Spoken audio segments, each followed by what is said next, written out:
For Record you as well, Zori. and Okay. our video. Recording on the phone, recording on the Zoom. We are recording. All right. Yeah, so I mean, we have a loose outline and Hmm. um yeah, could pick what we like. If we really get on Dr. Perry's, let's go. Okay. Um, if we really get on um a tangent, like that's fine. I mean, Content is content. as long as we're talking about stuff I know, don't ask me any baseball questions. So I'd be like,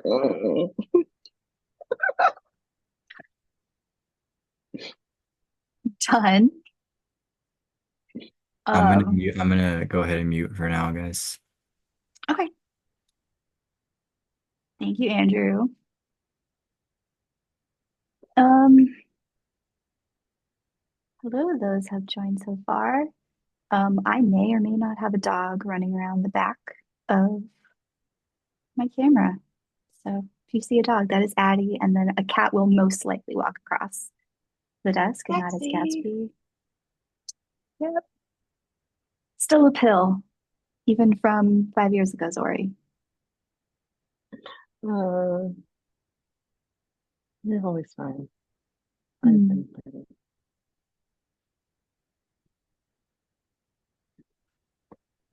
A lovely October late afternoon. I know it was perfect weather. I was like, yes, like Mm. I could wear a sweater if I wanted to. I could wear boots. It wasn't like, oh my gosh, am I gonna sweat through all of my clothes?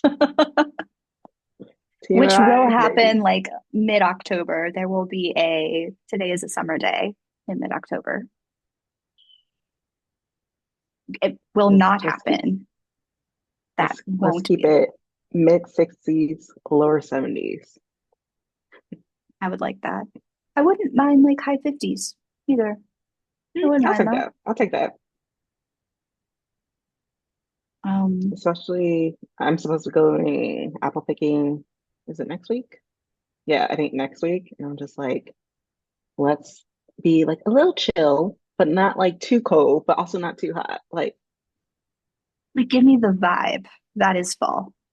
yes, we're Crispy. like, I need layers, but the Hmm. layers can be cute layers. So I can take Instagram photos.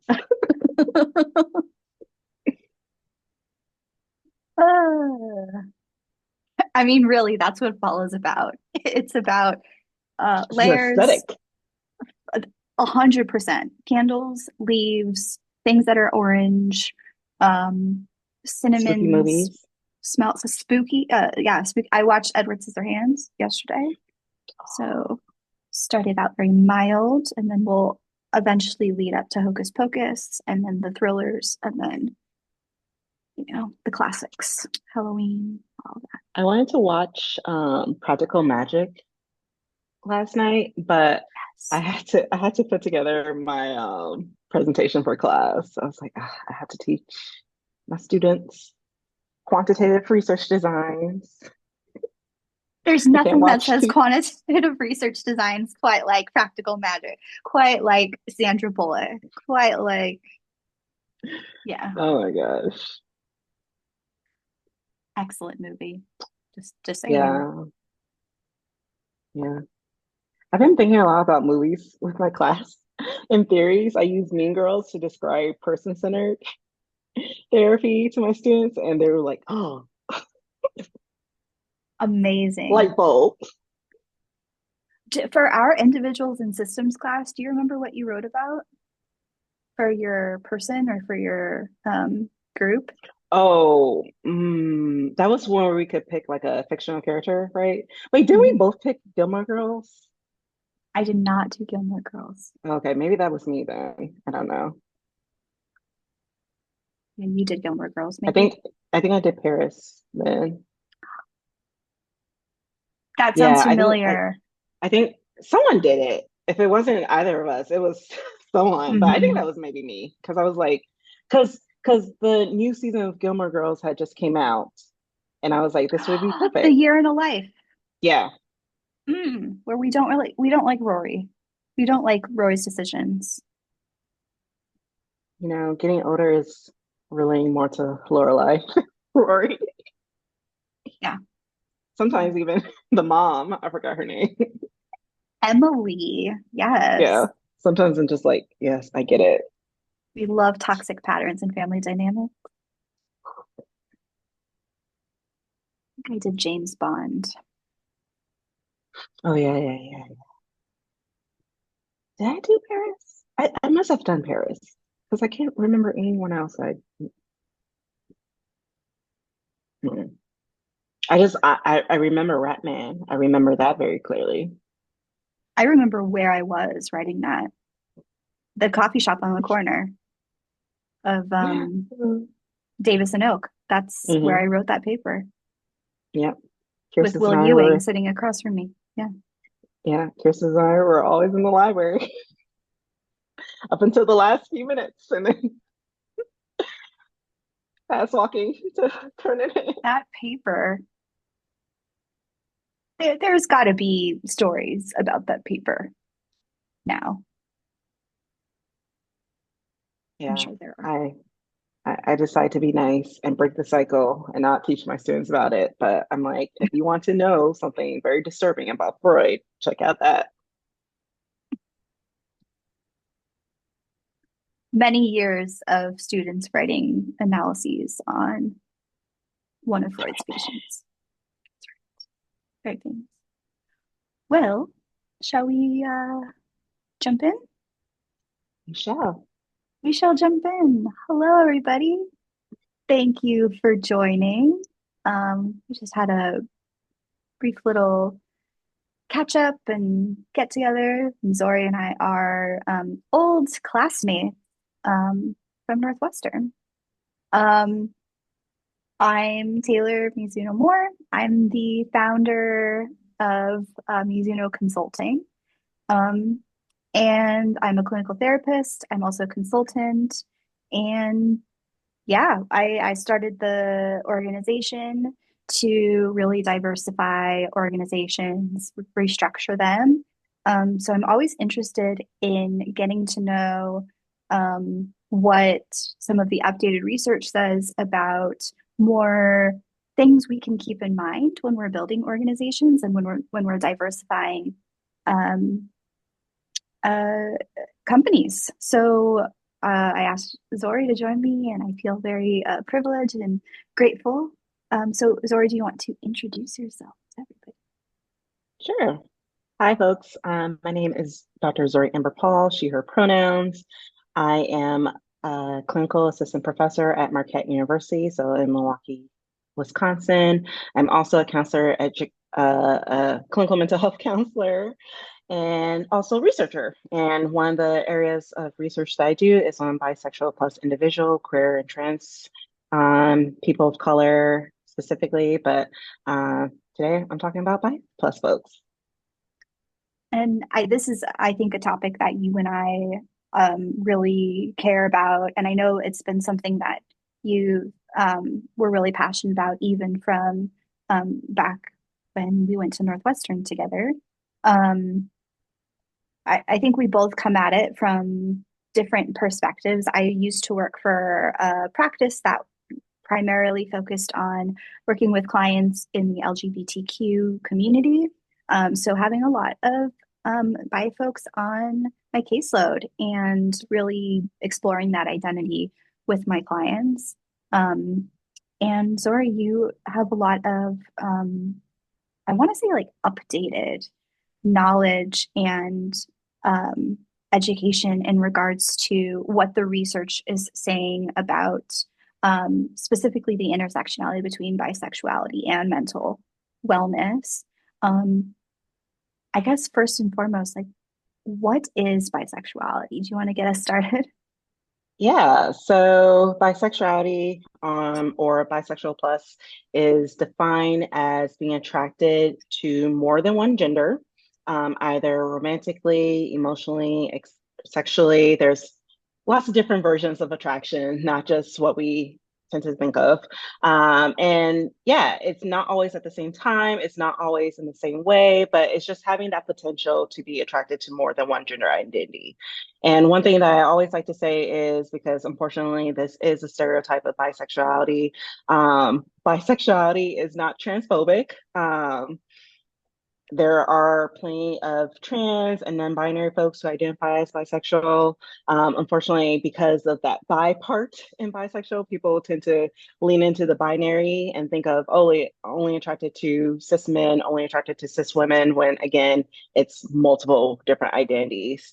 And so, and from the research perspective, pansexual does fall under the bisexual plus umbrella, though, again, whatever label works for whoever, that's the label that we want to work with. I don't try to tell pansexual people, like, technically you're bisexual, because one, what does that do? That's not fun. And also, who am I to say what labels a person is supposed to use? But just in terms of the research and in terms of how researchers think about bisexual plus pansexual falls under that umbrella. So again, it's dependent on the person as an individual.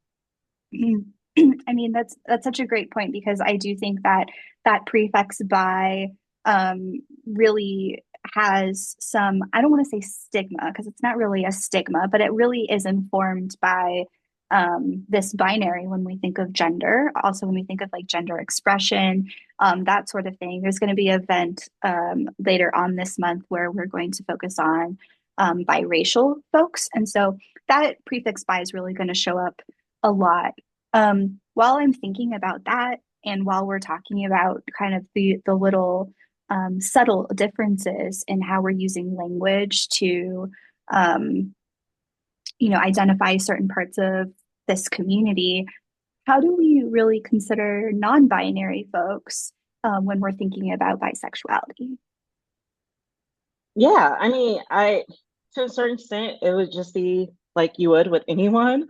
There is research that looks at specifically bi plus folks and non-binary, or individuals who identify as both bi plus and non-binary, just because of, as you were saying, even with like the biracial or multiracial, there's like a lot of overlap, surprisingly, even though those are very different identities. You have sexual identity versus gender identity versus racial ethnic identity. But a lot of research does look at the overlap of those identities and how, again, because there's so many elements in our culture in Western society that is stuck in a binary. You either have to be this or you have to either be that. A lot of researchers find similarities with those identities individually, and how we kind of talk about them. So, yeah, in terms of non-binary folks, I would, if I was working with a non-binary individual who told me that they were bisexual, it would still very much be the same. I would still be asking, like, okay, so what does that look like for you? Because again, it can look very different. As I said, it's not just romantic attraction, it's not just sexual attraction. It could be another level of attraction that I may not be thinking of. Um, the people who they're attracted to in terms of gender identities may be different from another person who identifies as bisexual. So I would just still approach it from a place of like, okay, tell me more about what does that look like for you? Mhm. Yeah, that's a great point. I really love throwing it back to the client and saying, "Hey, can you explain to me what this label, I guess you could say, what this label may feel like for you?" Um, I think like something that we do a lot as clinicians is the play dumb, um, uh, get to know the client mentality, which is using the client's experience and their stories to really inform what these labels or what these constructs mean for the client, and then just kind of going from there. So I think that really makes a lot of sense. When we're Yeah, and Mhm, mhm. go ahead. Oh, I was just gonna say, yeah, and it's not even playing dumb. It's just realizing that we are all our own experts in ourselves. And again, coming from a place of curiosity and coming from a place of like, hey, I'm not trying to put this label or I'm not trying to put this experience on you, but I really want to see you as a person. And as I hopefully help you navigate whatever we're working on, because sometimes it may not even have to do with those identities. I want to view you as a whole person as much as possible. That's a really great point. Yeah. Um, I think we hear a lot, especially in grad school, like the client is the expert in their life. And so leaning into that when we're exploring these constructs with the client, I think really is, if I could say, like the best way to go.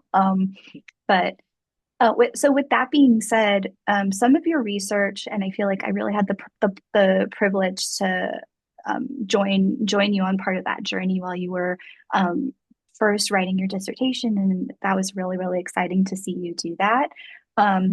What we started to notice was this intersection of microaggressions and microaffirmations, and how those also played a role in how those have affected the community. Can you share with us just a little bit about what that was all about? Yeah, so just to make sure we're all on the same page, I just like to define terms. So, microaggressions are small, everyday discriminations that over time research has shown tend to lead to negative psychological being like depression, anxiety, a whole bunch of other stuff that's not great. So, microaggressions, the term in terms of research, in terms of the counseling field, has been around for like a while, and there's plenty of research on microaggressions with the LGBTQ plus community, with racial ethnic marginalized groups, with basically a lot of different marginalized identities. So we know it exists. We know it has an impact. We know kind of the extent of the impact on psychological well-being. Microaffirmations, however, is relatively new. I would say it's like in the last 10 years, which sounds like a long time, but in research land, that's like new. So if a very watered down definition of microaffirmations is basically small, everyday, conscious affirmations about a person's marginalized identity that builds them up. And that could look like anything. That could look like signage with the bi flag on it. That could be not using words like partner instead of husband or wife or boyfriend or girlfriend. Just little things that show that these marginalized identities are one being seen, but also being affirmed. And the thing about microaffirmations, unlike microaggressions, we're still having a lot of new research on it. A lot of the current research focuses on either theoretical components of it or it's qualitative. And qualitative research is just as important as quantitative. I was just telling my students that earlier in research methods, but qualitative research and quantitative research can sometimes tell us different things. So we know that people experience what we're calling microaffirmations thanks to the qualitative research, and we know that people do appreciate it. But right now, we still don't know to what effect does it have. Is it a small effect? Is it a big effect? Is it something that can help a person just in the here and now? Or is it something that even like minutes, hours, days later, it can still have a protective buffer against negative discrimination? So that's kind of where research is right now with microaffirmations. And I was just like, wow, this is so cool because sometimes you get tired of talking about all the deficits. So when I first heard about microaffirmations, I was like, oh yeah, I wanna explore this more. I wanna find out more about this, and especially in regards to the bi plus community.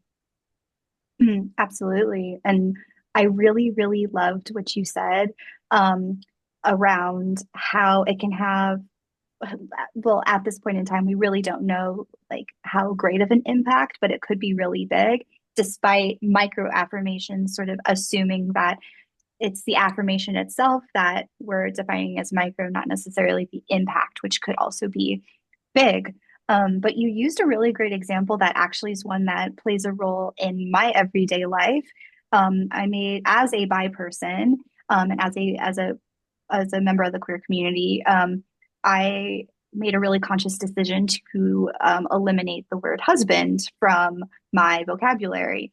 And as a married person and married to a cis man, we've now incorporated the word partner and or spouse. And so when we hear that in our Mhm. everyday conversations and relating to one another, it does kind of have kind of like a subtle yet at the same time very like authentic impact when it comes to really wanting to be seen as a queer person. I'm just kind of wondering, maybe based on personal experience or even with your clients, if you've noticed some of the same similarities.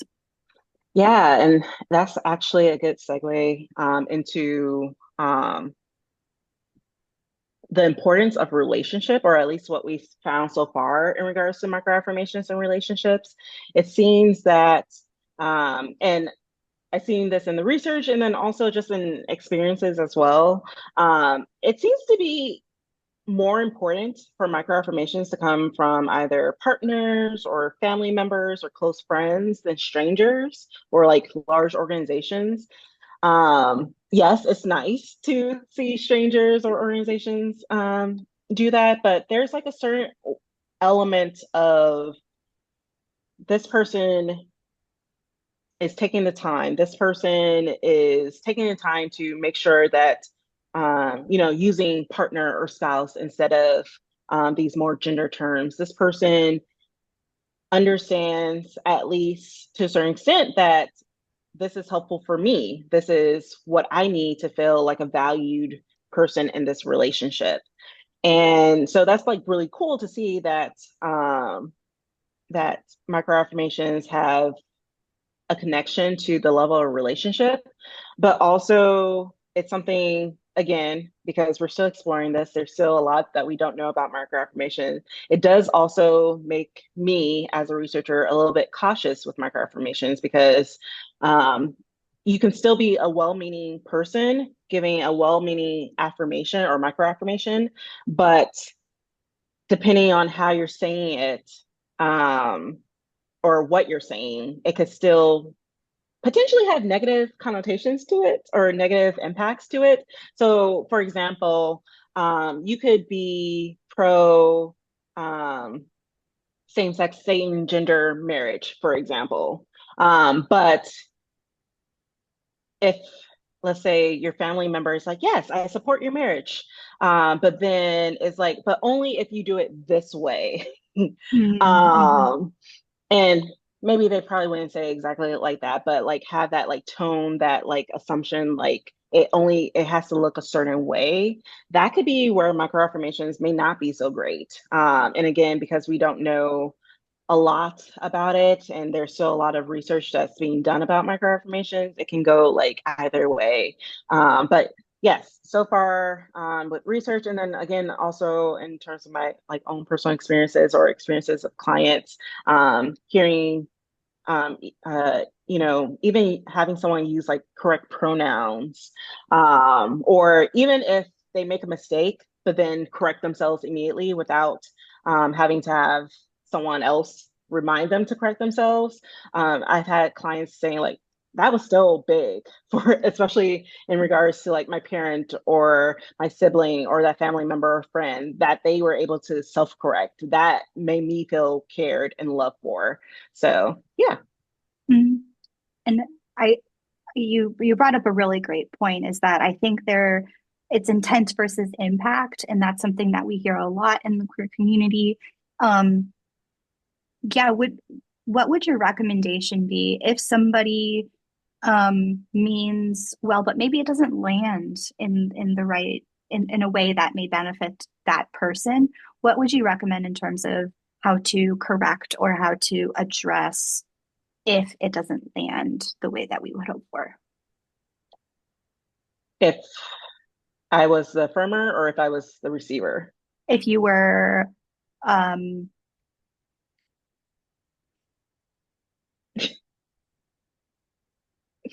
a firmer. um, These things help. I know. Well, if you're the affirmer and you said something, it wasn't the best way to say something, I guess first apologize.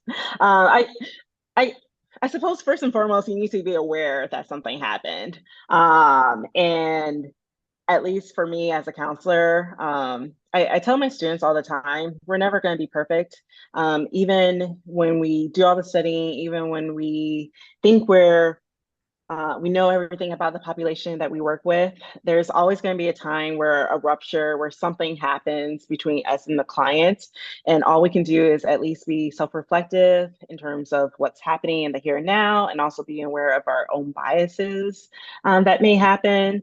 So even before you get to the point of correcting yourself, you have to have that practice of self reflection kind of already instilled, or at least working on that. So once you get past that, then I would say, um, just work on apologizing, depending on what it was. The person may want something specific. They may just want to be like, okay, let's just move on.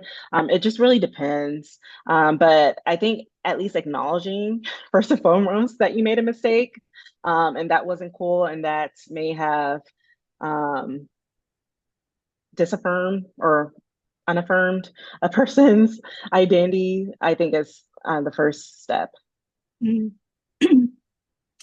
Um, I know we're talking a lot about micro affirmations right now, and that wants me to like pull into this big giant question of what about macro affirmations and the bi plus community? Yeah, so I just completed a study with my colleague and friend, Dr. Kaisha Isidore, on queer and trans people of color and microaffirmations. And that was a qualitative because we're still trying to figure out exactly what components we want to focus on for when we actually do a quantitative or actually create our own scale of microaffirmations. But through that study, we had a lot of participants who talked not only about micro affirmations, but also macro affirmations. And a lot of it really depends on the context of the culture. So for right now in the US, a lot of participants were like, policies, politics. It's great to have family members, friends, colleagues, affirm us, but, maybe vote, maybe, call in representatives, make sure representatives are actually representing the people that they're supposed to be representing and not just the people who are lining their pockets, and like being really involved not only on the national level but also on the local level as well, because so much happens, so very important things happen on the local level that impact multiple marginalized groups, not just the LGBTQ plus group or marginalized racial ethnic identities, but a lot of people. So um, again, based off of feedback from our participants, policy is one big thing. And that kind of trickles down to everything, honestly. Mm. And really like macro affirmations and macro level systems, I feel like really go hand in hand. That also makes me think of this intersection of um, not just bisexuality, but also I think when I think of policy, I think of race and how race has been such a huge conversation, especially in the last four, now I think leaning into 5 years. What have been some of your bigger takeaways when we're looking at the intersectionality of bisexuality and race? Yeah, so that's kind of where a lot of my research focuses on. So, if I haven't already said it, the best research is me search. So, I identify as a bisexual plus cisgender woman of color, Black woman particularly. So, a lot of my research does focus on bisexual plus women of color. And what we found, or what I found, and what other folks have found, is that there's often attention for bi plus individuals as who identify as people of color. Also, honestly, for any queer and or trans person of color, but especially for bi plus folks, there's this tension between their sexual identity and their racial ethnic identity. And at some point, people thought, well, if you have multiple marginalized identities and you have support in at least one of those marginalized identities, then that kind of goes over to your other marginalized identities as well. And that doesn't always happen. So, especially for BIPOC folks who also identify as people of color, sometimes, not always, but sometimes what happens is they'll have support for their racial ethnic identity from their racial ethnic community, but their racial ethnic community may generally have a lot of homophobia, transphobia, heteronormativity within that culture. And then, and even if that doesn't happen, bisexual identities in general just have a lot of stigma in terms of like, are you real? Are you just trying to get attention? All those type of negative stereotypes and stuff like that. So bi plus folks who also identify as people of color experience that tension between their racial ethnic identity where yes, they get that support from their racial ethnic community for discriminations that they may experience as a person of color, but then they often feel like they have to hide or downplay their sexual identity because of maybe the lack of support in regards to that in their community. And then they go to the LGBTQ plus community, where again, it has the B in there, but either in that community, either the B is not supported, bisexual identities are not supported, they're stigmatized, stereotype as well. Or even if it is supported, sometimes the LGBTQ plus community or spaces don't support racial ethnic identities. So it's either like I'm not gay enough or I'm not white enough, basically, comes up a lot for bisexual plus people of color. That's so interesting. And just that it really feels like there may be a tension of our identifiers of which one needs to be more prominent or which one gets pulled out of our identity depending on what kind of groups we're in. Because I'm just thinking off the top of my head, as a biracial person, depending on if the group is dominantly Asian, then maybe my Asian identity will get pulled out. But I didn't even begin to think about how the my bisexuality gets pulled or not pulled at all at out in those specific groups, but yet maybe in a classroom that is dominantly white, I might feel like I have a little bit more wiggle room to explore some of my queer identity, since my Asian identity is kind of like on the back burner. Um, yeah, that's fascinating. And so that makes me think about this implicit hierarchy too that is within the queer community. I'm sure that there are some folks that are joining that aren't maybe sure what that looks like in the queer community, that there is an implicit hierarchy, that bi-erasure is a very real experience. Can you share a little bit about that? Yeah, so there was actually like this TikTok or reel a few weeks ago that was kind of talking about this, but basically it was saying that that especially if you identify as like a bisexual woman or at least bisexual femme presenting person, those individuals who identify as lesbians, they are less likely to take you seriously in terms of dating. There's some people who identify as lesbians who are like, I'm not dating anyone who identifies as bisexual for a variety of different reasons. And though, yeah, you're not necessarily just because you have an overlap in terms of gender identities, in terms of attraction, that doesn't mean that you necessarily need to be attracted to every person with that identity. It still is very kind of just like, yeah, you if you say that you're bisexual, then I'm already writing you off.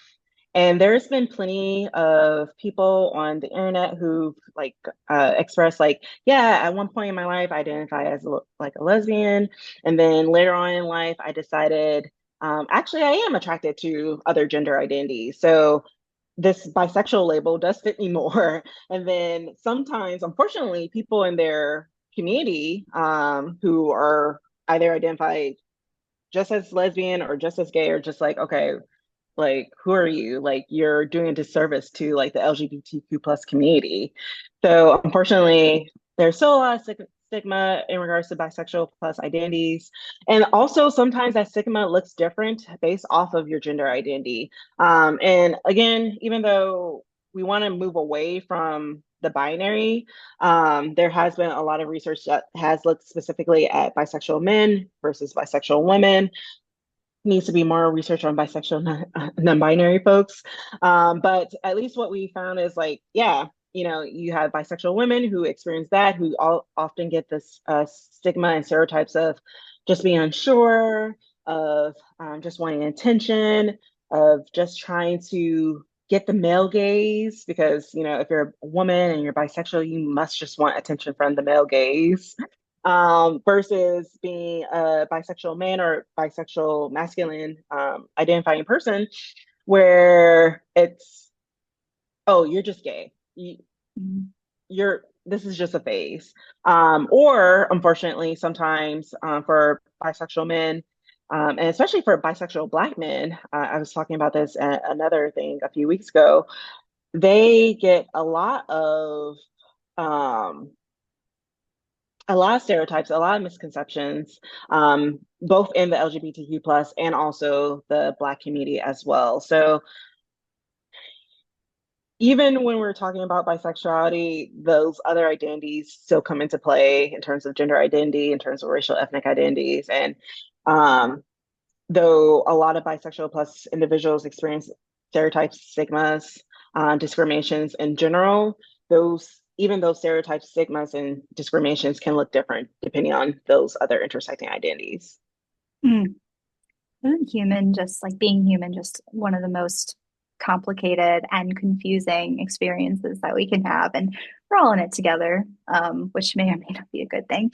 But I am thinking a little bit too about like representation, especially for, I think by men, we don't see a lot of representation or models of by men in media. I think the most recent fiction character that I felt portrayed a bi man that actually didn't do a great job was, I don't know if anyone has watched Bridgerton, but Benedict in Bridgerton, there has always sort of been like these question marks around this character. I do really love that. Let me first ask you, sorry, did you watch Bridgerton? Yes, I was Okay. a slow, I was slow coming into it, but then Mhm. something happened. I think I watched Queen Charlotte, and then I was like, okay, let me watch this Okay. show. Okay. Yeah, so I was just kind of thinking, that I wonder how it would impact um, the community to have overt um, models in the community of what that those intersections could look like. Um, so yeah, I'm just kind of wondering what your thoughts were, just maybe on what's in the media. Yeah, I mean, in terms of media, it's better. I can say that it's better, but it still has a long way to go.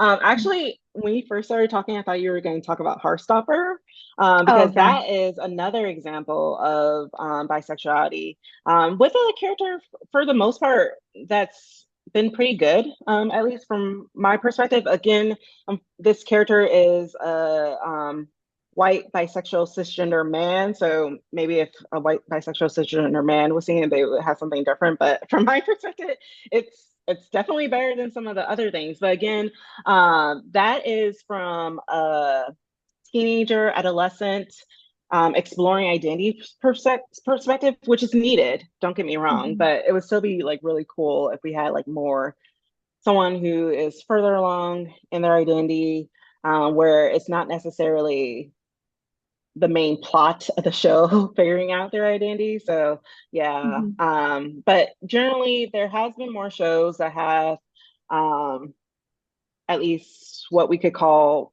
bisexual flavored characters. Uh-huh. And I only say Okay. that because sometimes they never use the term bisexual or even Yeah. pansexual.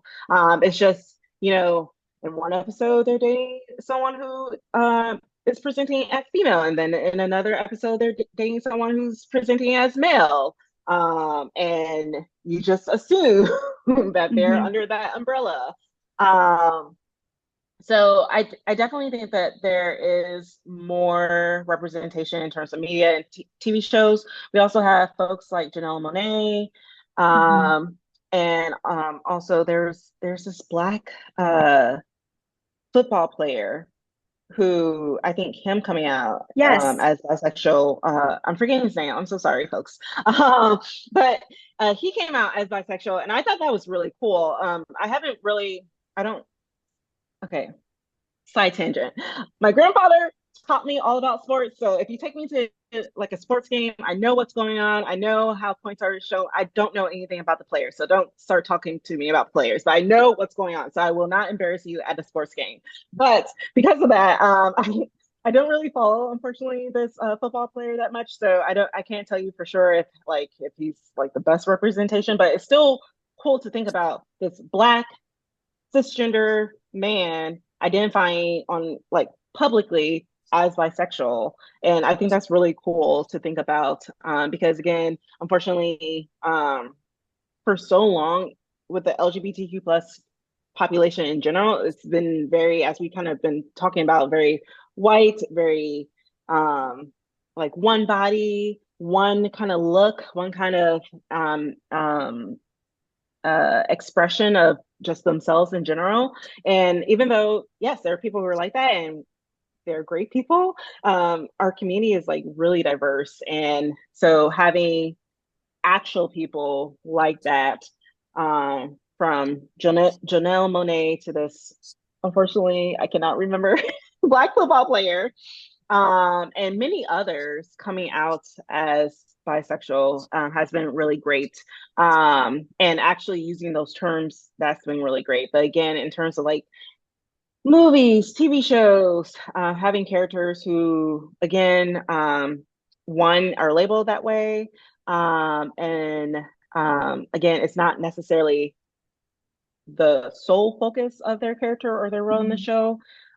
It's still needed. Though again, there are examples like if there's any people who like to watch cartoons, the Owl House, Luz, she identifies as bisexual. That has been very clear.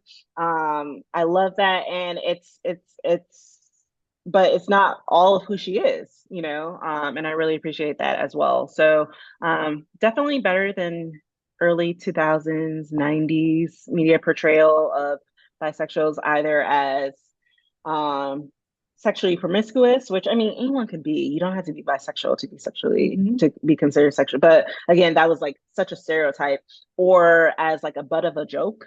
Hmm. We have improved, but still, I think it's glad, I believe, um, or glisten. One of the LGBTQ plus organizations, they recently came out saying like, yes, there has been an increase, but it's still very small compared to like the other like lesbian or gay characters in media. Mm. I want to address the question, but before I do, really quickly, I don't know if anybody watches the Umbrella Academy, but I think that Umbrella Academy did a really beautiful job, and including um, not bi, but Elliot Page's character, in terms of how they um, addressed Elliot's transition, and um, really really thought that they did a really beautiful job. And if you ever get a chance to look at the interview that he did when they were talking about how to include the transition in the show, I just thought that like there's more to this character than this part of their identity. And the show did a really great job. Also, I haven't watched the more recent seasons. If anyone watched it, let me know how it is. Um, Christopher, thank you so much for your patience. Um, can you address medical gaslighting for bisexual LGBTQ communities? Have you focused on this much in your research? Me personally, I've not focused it in terms of like a research perspective, but I have with clients. Zori, do you want to maybe jump in first?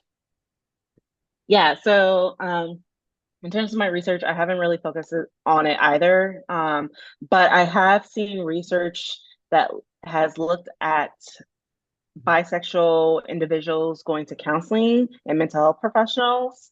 And again, I think that's kind of where some of that micro affirmations, or at least initial micro affirmations, come into play. So folks who went to places where, again, it wasn't just like binary, even in terms of the intake forms was helpful.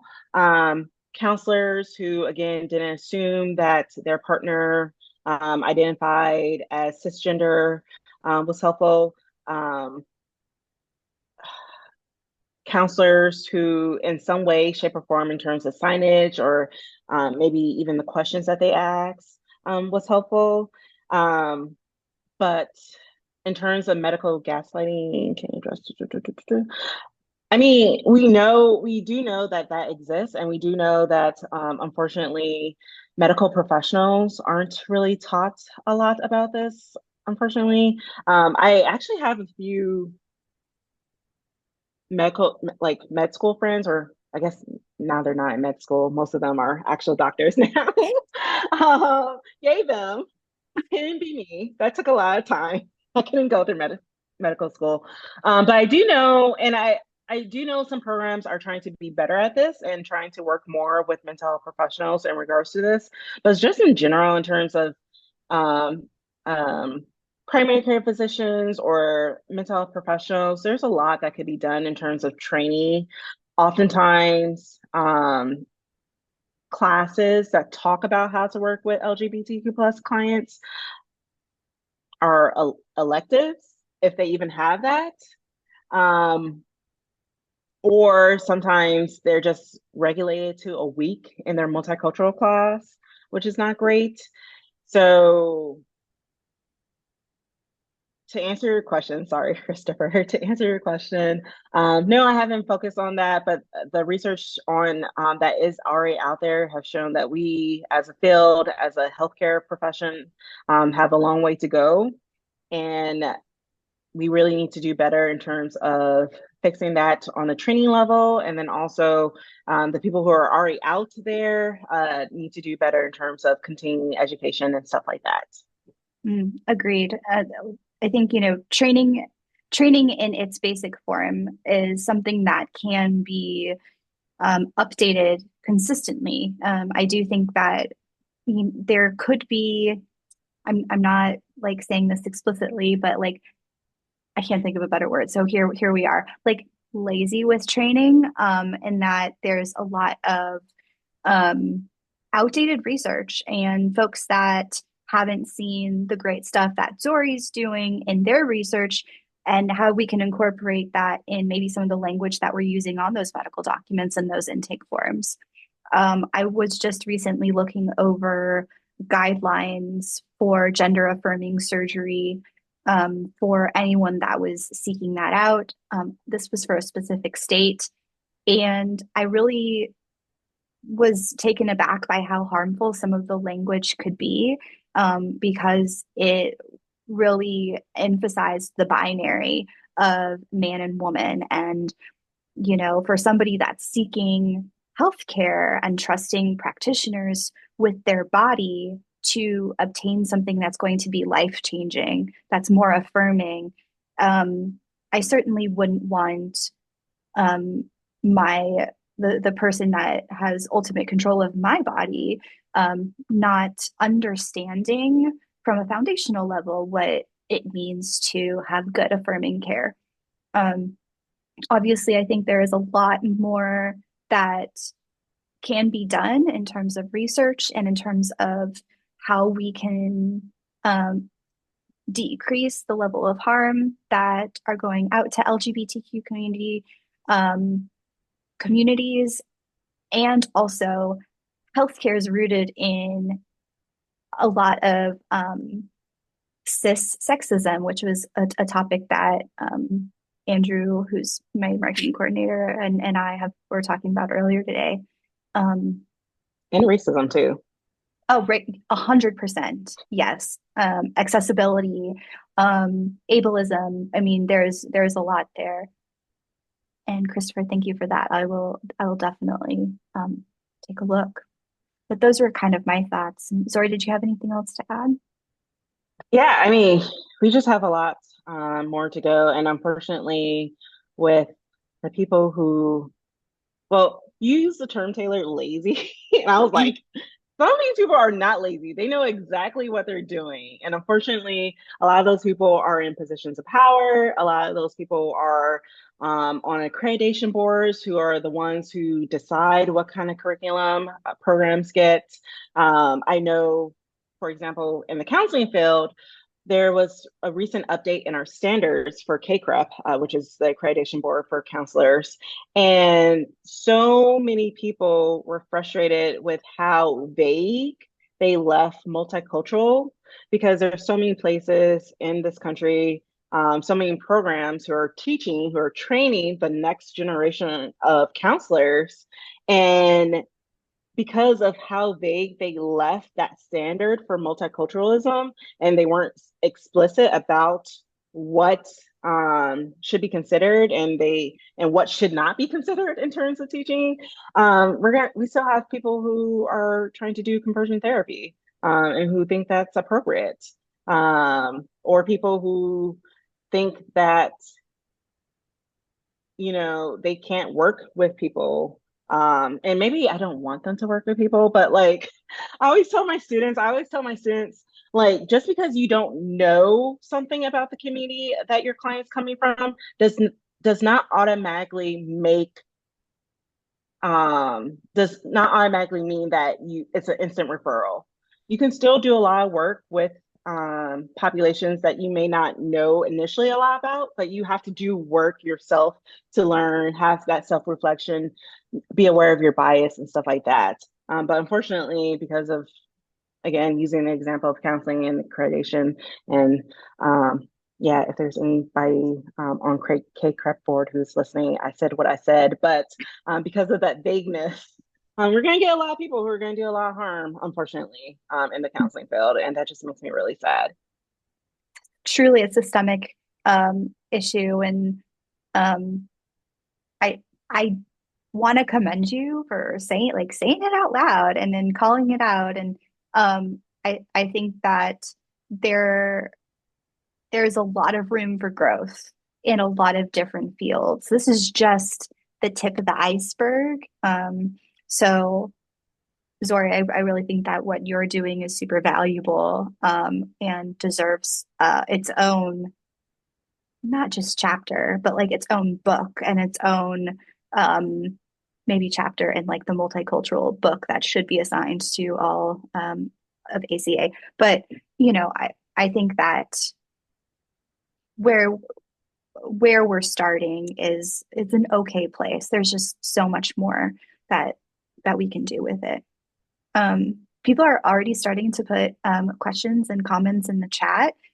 So this may be a really good time to just kind of like open it up, and if anybody wants to throw things in the chat, we can definitely prioritize those have thrown things in there first. Organizations like Outcare Health are doing great work. Definitely check that out. We're all for looking at organizations that are doing like proper good healthcare. From Lance, Dr. Zori, where should we look for good resources groups for people that are doing great things in this space that we can look to for best practices and lessons learned to help educate our colleagues, friends, and family? Yeah. So thanks for the question, Lance. If we're talking about bisexuality, then definitely there's a Journal of Bisexuality, which the name's in the title. The only frustrating thing about that is it is behind a paywall. But one thing that I like to tell people is when you look at those journal articles, they often have the author, the first author, and their contact information. Reach out to them. They always have copies. I know that if anyone reached out to me, I'd be like, here you go, immediately. We're not getting paid per view, so why am I going to gatekeep my own work? So there's that. There's also the Bisexual Resource Center. A really great opportunity that's coming up this weekend is the International Bisexual Conference by the Bisexual Research. Initially, it was created and originally ran by, I believe, Dr. Julia Shaw. Yes, Dr. Julia Shaw. I don't think she's part of the planning committee any longer, but they have a free conference that's happening, I believe, starting the 5th. And you can go there, hear people not only from the US, but all across the world who identify as bisexual or bisexual plus. It's really great. I had the honor of being a keynote speaker 2 years ago, I believe. And you learn so much from there. And again, it's free. They also have a really cool resource page with other bisexual plus researchers, scholars, advocates as well. I know I'm forgetting things. There's plenty. Oh, there's the Bi Plus libraries as well. It's a website and also Instagram page where they have lots of different bisexual books that you can read about from a lot of different perspectives, including they even have a lot of books by Bi Plus Black authors or about Black Bi Plus characters as well. So that's always a good place to look for as well. Um, and there's plenty of others, so I'm probably forgetting, but those are the ones that come to mind initially. That's a hefty source there, and I will continue to toot your horn. Zori's already doing really, really fantastic work. So if you come across her research, it really was um, insightful to read. I think it was the one that I just read today that we talked about earlier, which was psychometric properties, um, which I thought was really interesting. And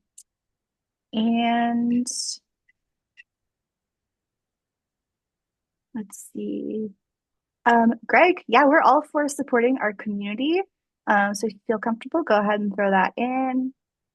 Unfortunately, medical schools and programs have their own yes. Uh-huh. Um, it usually makes it harder to make major changes to yeah, unfortunately. AMA has a great LGBTQ fellowship and a partnership. Ooh, I'll have to look that up. Um, as far as fellowships, I wish there were more opportunities to have fellowships in this niche. I don't know, Zora, if you came across any since you're in academia. So fellowships, I don't know for sure, but I know there are grants by, I believe it's the same organization that houses the Journal of Bisexuality. They do have grants not only for researchers but also for community members as well who are doing some sort of like um, intervention or just something that in regards to bi plus as well. And I think they actually kind of prefer that. They don't want people like me, which is understandable to do that. Uh, I'm forgetting the name. It might just be binet.org.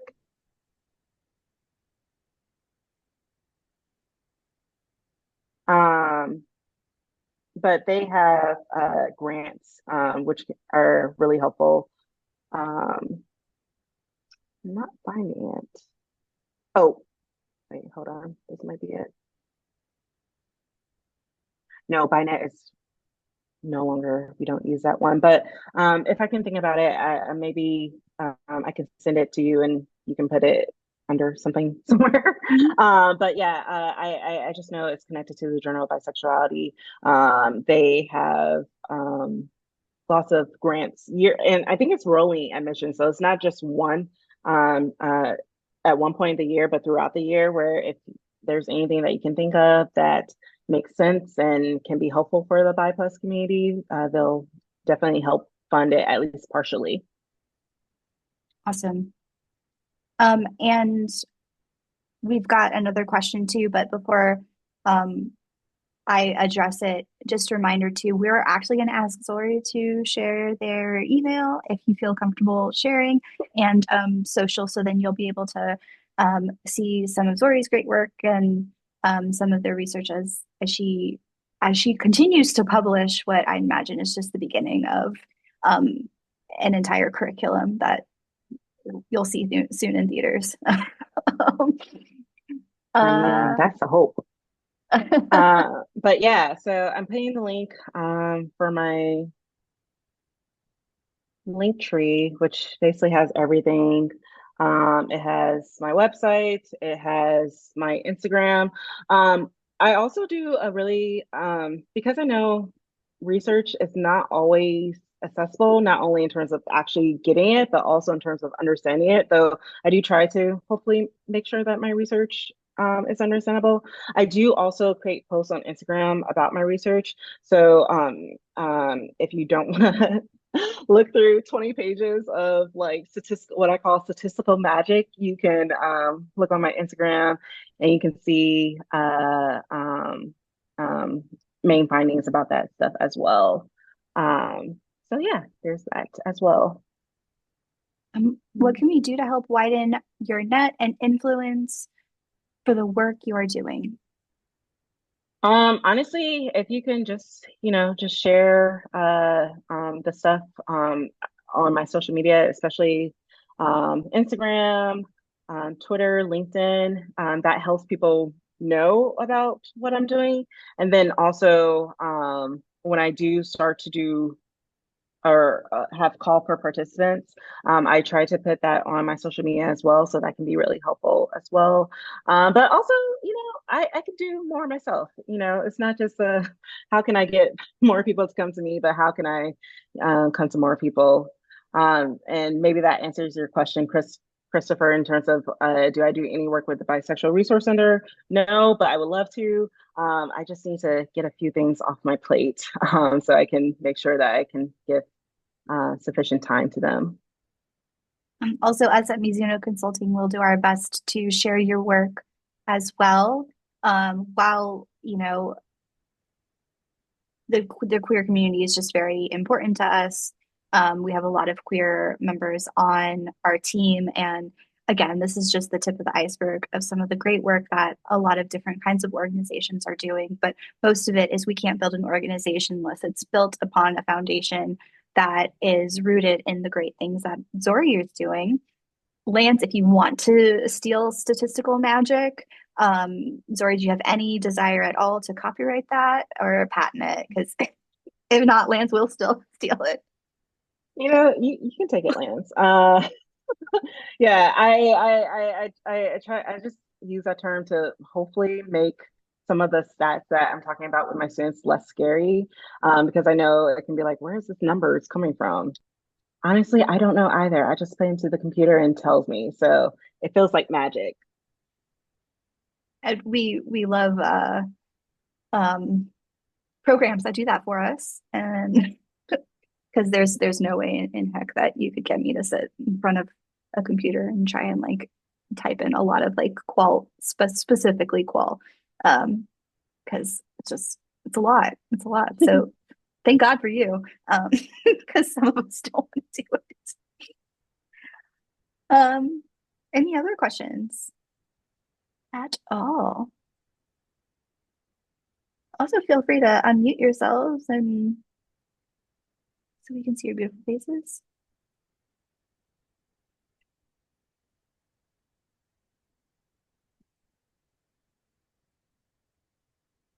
We're therapists. We can sit in silence a very long time.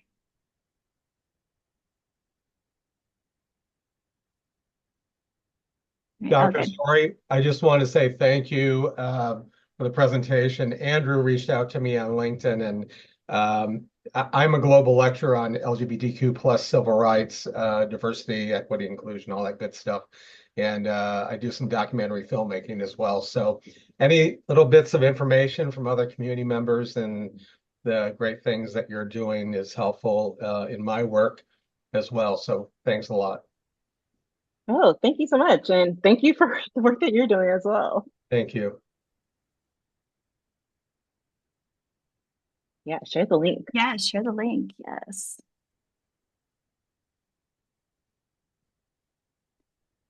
Andrew, you've got quite the community. Let's go. Andrew is our marketing coordinator. He's amazing in all aspects of the word. Dr. Perry, it's really great to see your name pop up. Yes. Andrew has Yes. a fan club. Andrew is amazing. Well, y'all, if there isn't anything else, I'm gonna stick around for just a couple of minutes, but um, we have this recorded. We're gonna throw it up on the website sometime in the next couple of days. Also, look out for some reels that we're gonna put together that are gonna include some of the great things that Zori mentioned earlier in our event. Zori, thank you so much for what you do for the community and for our field. Really, you're just a great contribution to this work. So really, thank you so much, and thank you for your time as well. Thanks. No, thanks for having me. I'm just someone who just likes to do research and likes to do research on myself. So there's so many other really great, amazing bisexual researchers out there. So if anyone wants to know more about that or wants me to sneak you article that's behind the paywall, feel free to reach out to me. I'm like, what else am I going to do with being a professor and this access to everything? Well, I'll go ahead and stop the recording here.